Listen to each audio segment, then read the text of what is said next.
Today, we're going to be talking about how you can increase your cash flow instantly without necessarily increasing.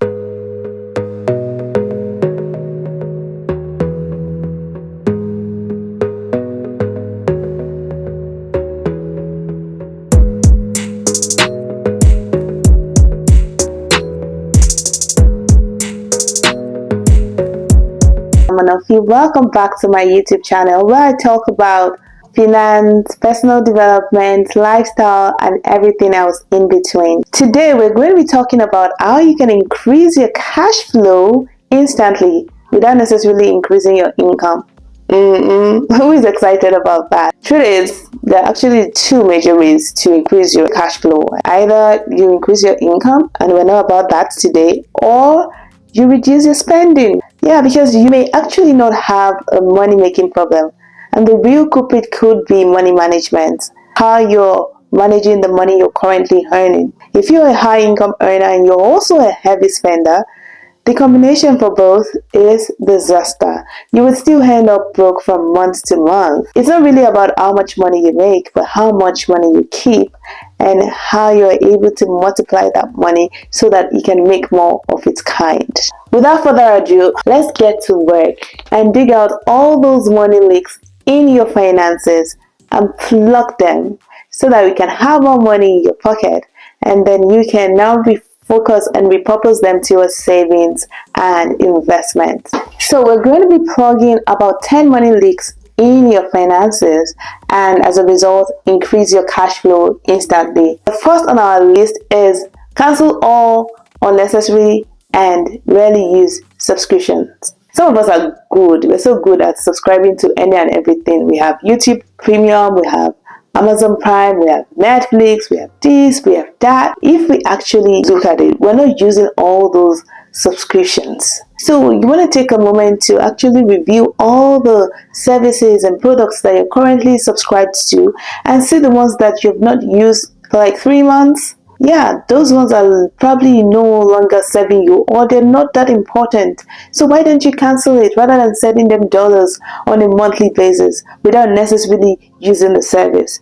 So you want to check your statements and identify subscriptions that just go up on a monthly basis that you're no longer using, and then make that call to cancel those subscriptions today, and then have that funds repurposed towards investing or savings. A second money leak that we're going to be plugging today is quit the coffee shop and get your coffee fix at home. Are you a coffee lover? Like you need to take coffee on a daily basis to wake up and then just drive to Starbucks or Tim Hortons to get your coffee fix?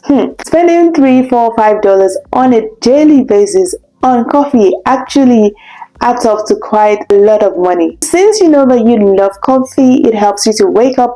Why don't you just go get the jar at the store and make your coffee at home? All you have to do is buy the full jar, buy cream, and then put it all together and get your coffee done in your own house. That would actually save you a lot of dollars that you would have been given the coffee sellers every single morning. The third money leak we're going to be plugging today is review your utility bills and negotiate discounts. Some of us, once we set up our utilities, we're made to sign 2 years contracts, some 3 years contracts and stuff like that. We just forget about it and just keep paying that money mindlessly for like a long period of time. And sometimes these providers actually have deals, they have discounts, they just pop up at random. Funny thing is, they won't even tell you about it.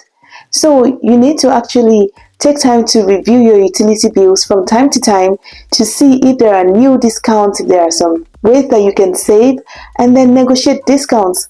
In fact, even if there are no discounts and all that, you can call the competitor and then just compare what they have and see if your own provider is charging you more than necessary. And then you can call your provider to say, this person or this provider is offering me this. Are you guys ready to match it, or you want me to go to the other provider? Most of the time, they are willing to match it so that they can retain you as a customer. We pay these bills on a monthly basis. The more dollars we can get cut off these monthly bills, the better for us and the more cash flow we would have. The fourth money leak is to quit eating out and make healthy homemade food. It's okay to actually spoil ourselves from time to time, take ourselves out to restaurants to have a nice meal with friends and stuff like that.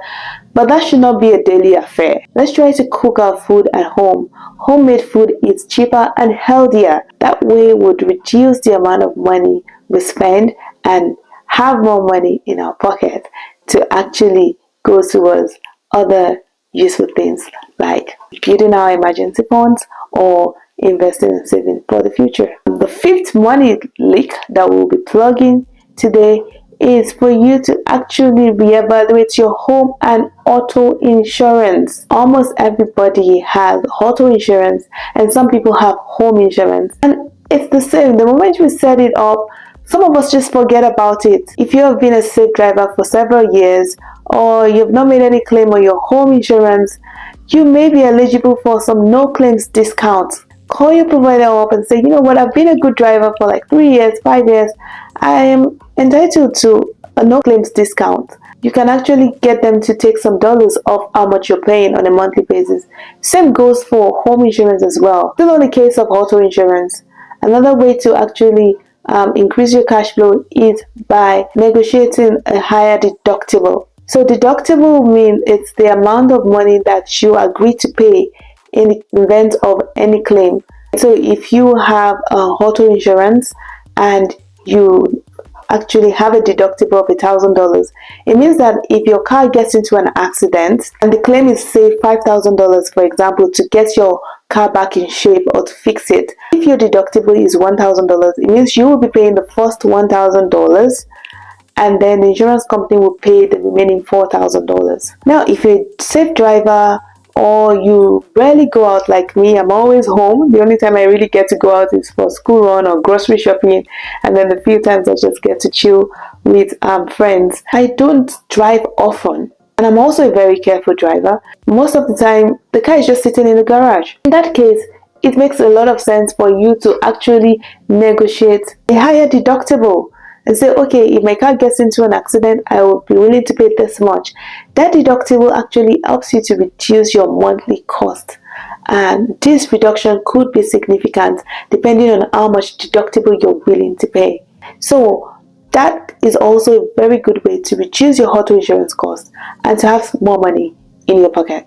Number 7 on our list is declutter your house and sell nearly used items online. Some of us have so many nice stuff sitting in our garage. Maybe toys the kids have outgrown, or nearly used clothes that are still very nice but the kids have outgrown it, or something that we bought and we used just once or we used just twice and it's still very good, but we just have it sitting down in the garage. We're no longer using it and we're not letting go of it.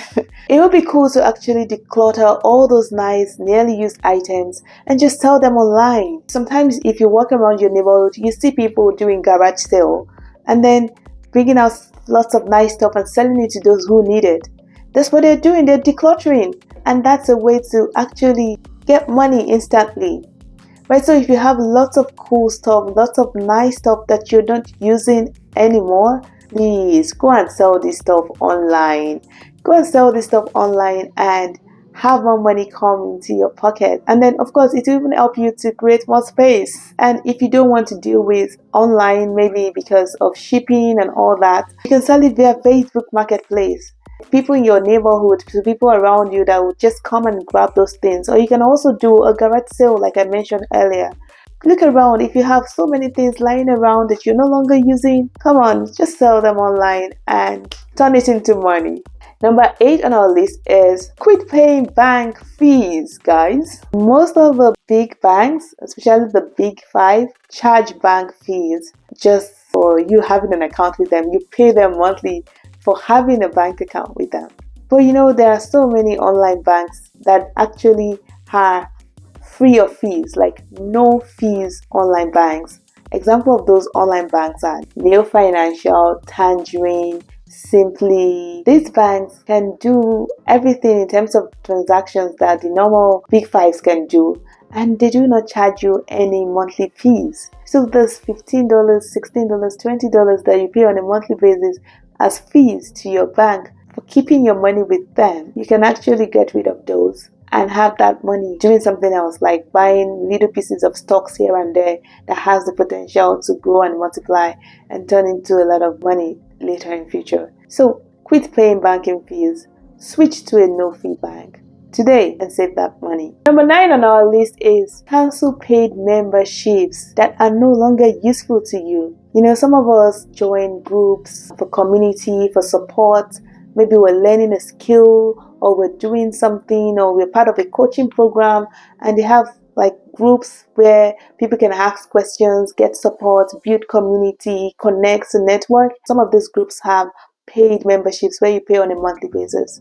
Feel free to review these memberships from time to time and cancel the ones that are no longer serving you. The truth is, you outgrow some of these programs. You've learned what you want to learn, you've gotten the skill you want to get, and you've basically outgrown it. So please, take time to review any subscriptions, any memberships that you're currently a part of that you have outgrown, that is no longer serving you, and cancel that money and refocus it and redirect it to something else. The last money leak we're going to be plugging today is, for those of us that are fashionistas like me, I like looking like $1 million without spending $1 million. Look out for sales, discounts, and clearance when you're shopping for fashion items and clothes. Sometimes we just buy things not because we actually need it, especially when it's fashion items. Once you've successfully plugged all these unnecessary money leaks and you have been able to increase your cash flow, it is important that that money that you have realized is repurposed towards saving and investing. You could use it to build your emergency fund so that you can have a very strong financial backing if there is an unexpected financial emergency. Or you could use it to pay down your debt faster, because now you have some extra cash flow. That would also save you some money in interest payments. You could also put it towards investing. You could actually invest with as little as $50 monthly. So you don't need a huge amount of money to be able to invest. So if you're able to, from all those tips that we've shared, you're able to save or realize about $100 monthly, $200 on a monthly basis, please be sure that you're not spending that money on something else. Rather, you're putting it towards something useful, like saving for your rainy days, or paying off your debts, or investing and using that money to make more of its kind. And then over time, you would see that little drops of water make a mighty ocean. I hope you learned something. See you in my next video.